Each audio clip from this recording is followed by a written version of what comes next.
As suas espadas são instrumentos de violência. No seu secreto conselho não entra minha alma com a sua congregação.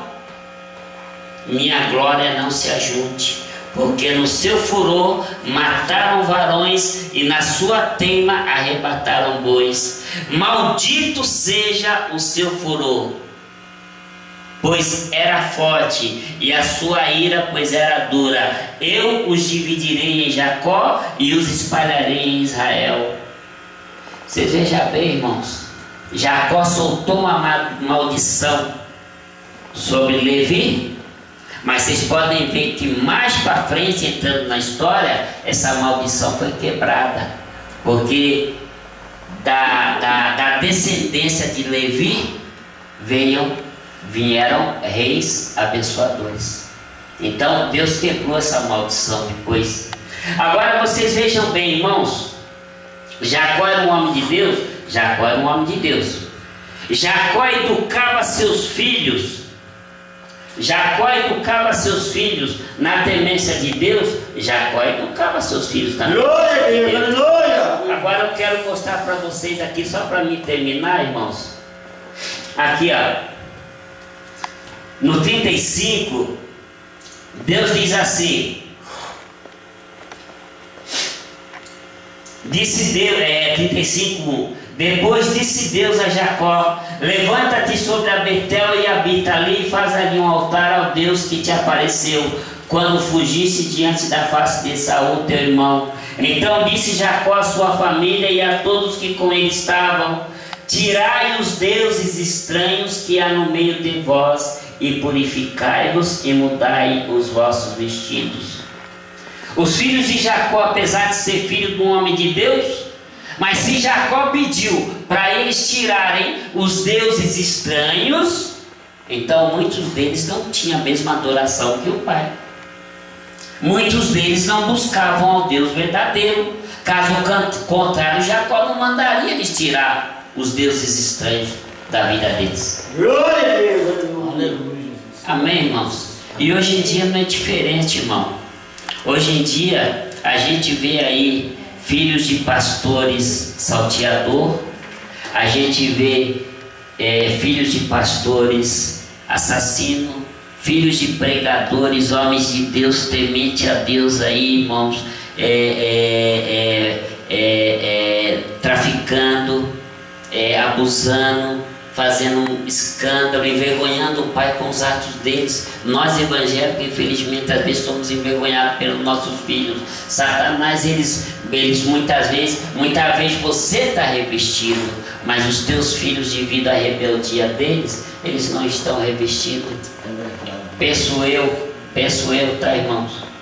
Não sei, imagino eu que Diná, Simeão, Levi e Rubens, eles não tinham aquela adoração ao Deus Altíssimo da maneira que o pai tinha.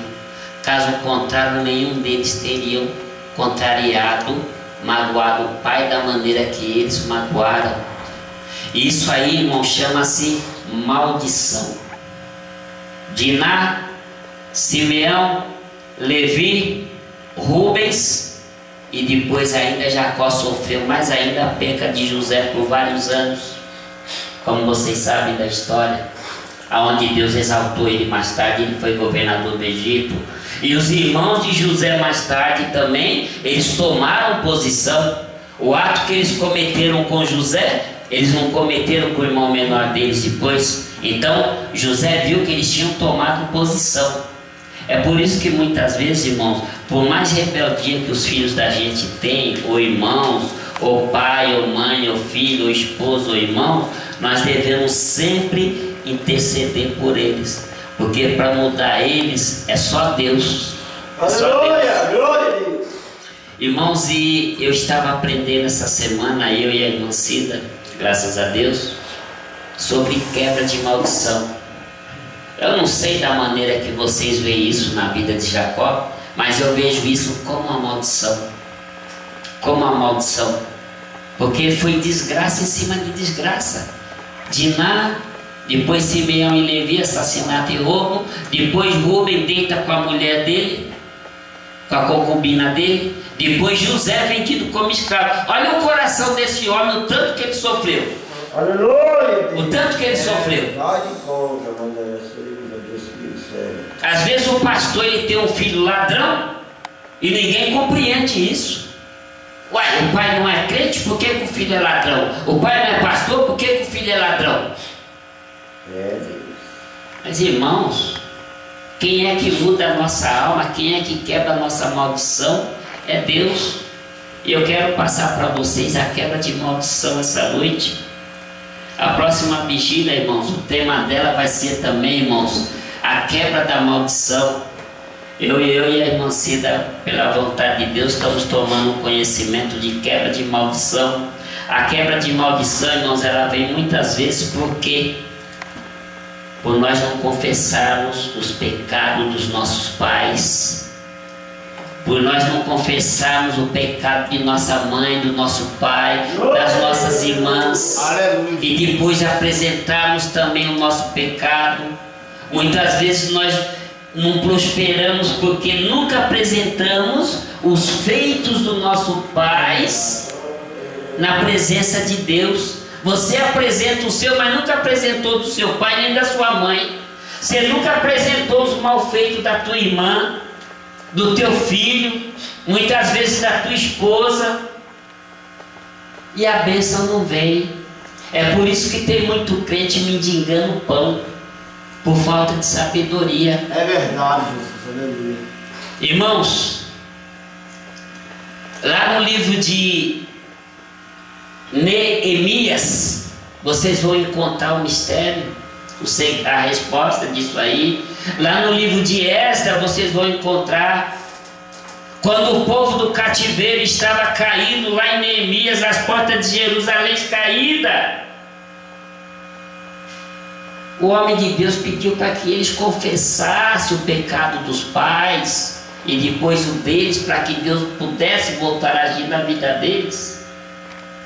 E é por isso, irmão, que ainda hoje muito crente pode achar, não, isso aí foi naquela época, mas você pode ver que tem crente que ele é crente há 10, há 15, há 20, há 30 e a maldição prevalece. Ele passa fome, ele não pode comprar um sapato, ele não pode comer carne o mês todo enquanto a mesa do ímpio está cheia. Isso é maldição, irmão. Isso é maldição. É maldição que a gente não se dá conta. Satanás, ele continua agindo na vida da gente da mesma maneira.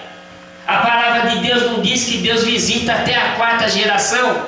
Então quer dizer, ato do meu bisavô, do meu avô e do meu pai me acompanha. Eu nunca apresentei os feitos deles. Eu nunca apresentei. É claro que eu não sei o feito do meu bisavô, mas no meu avô, um pouquinho que eu ouvi, era um ímpio tremendo, horrível. Então nessa noite, irmãos, vamos ficar em pé,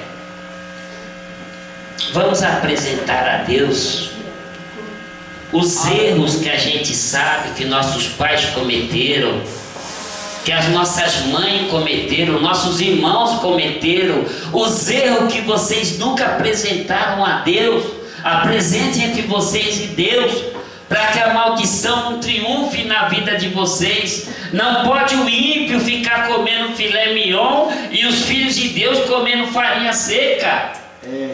Aonde fica aquela passagem, irmãos, na sua vida? Comereis o melhor dessa terra. Aonde fica essa promessa? Aleluia. Você é cristão há 10 anos, você jejuma, você ora, você busca, e nada acontece na sua vida. Os dons espirituais não fluem.